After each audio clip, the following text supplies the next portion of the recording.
Self-improvement is masturbation. Now self-destruction. What Tyler Durden just said is exactly right. Self-improvement is masturbation. And in this video, I'm gonna tell you why. Well, to explain the main problem with self-improvement and why Tyler Durden calls it masturbation, let me tell you a story from my life. I first found self-improvement videos 4 years ago. I wanted to change and learn how to improve myself, and I got addicted to all the same self-improvement channels that you guys did. You know, like Hamza, Ali Abdaal, Jordan Green, Ice Cold JT, Cole Hastings, all of them. And I constantly watched videos hoping to improve myself. And well, yes, I did learn a lot of valuable information that was able to help me. It came at a cost. I spent most of my time watching videos on self-improvement and improving instead of actually doing the improving and trying to work on myself and change, which is the whole reason I started doing it in the first place. And after a while, you'll realize that most of the videos are pretty much the same thing. I mean, for fuck's sake, there are only so many ways you need to hear somebody tell you about nofap and mewing and meditating and going to the gym before you just need to do something and actually try to do it yourself and experiment with it and find out what works for you. For so long, I failed to realize that the reason why I wasn't making the progress that I wanted was because I spent all my time watching videos about improvement instead of actually improving and trying to figure things out for myself instead of relying on YouTubers and people online to tell me what to do. The reason why is exactly like what Tyler Durden said. I was self-improvement baiting, and I'm willing to bet a lot of people watching this are also self-improvement baiting. The reason why is because I wanted to feel like I was actually improving and making progress without actually doing the hard work. So, my brain tricked me into believing that watching these self-improvement videos was the same thing as actually improving.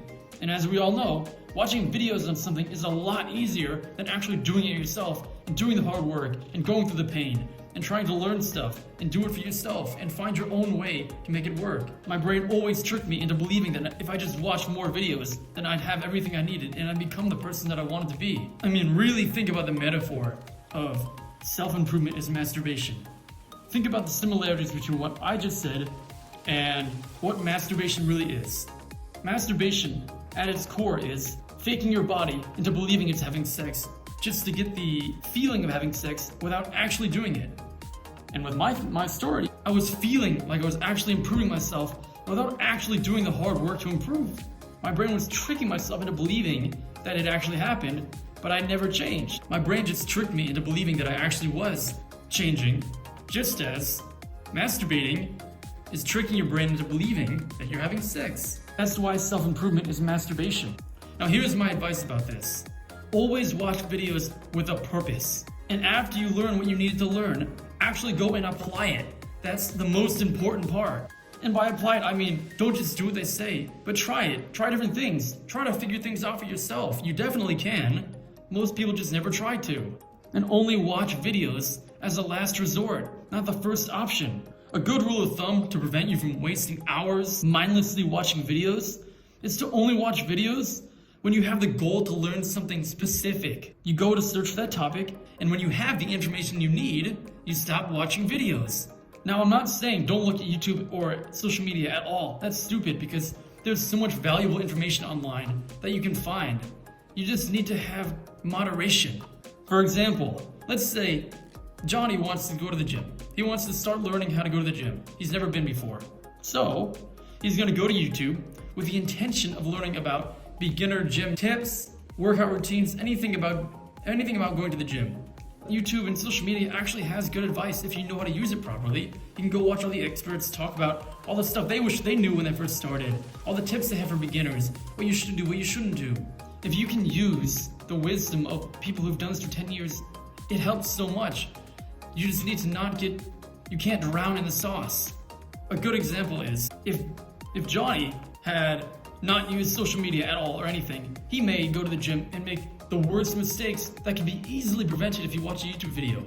Let's say he made his own workout routine and he did the bro split, the infamous bro split, and just worked out one muscle group every week. Because logically, without any research or previous experience, that makes sense. But if he just watched one video on it, he would know maybe a push-pull leg split would be a good idea. Let me start with that. And he'll save so much time if he just looked at that. And after he has the information, After he's learned all the beginner tips, he has his workout routine he wants to try, then he stops watching videos and actually goes to the gym and tries it himself. And tries different splits, tries different variations of that technique. If he needs to learn how to do a certain movement, he looks it up and then stops watching videos. That's what you do. You can repeat this for anything, not just going to the gym. When you need information, look it up. After you have it, stop watching and go try it yourself. If there's something that you need to solve, then look it up. Easy. Use the internet for what it was meant for, to gain information and knowledge. But remember, that knowledge and information is nothing without application. Now, go apply what I taught you. Get out of here!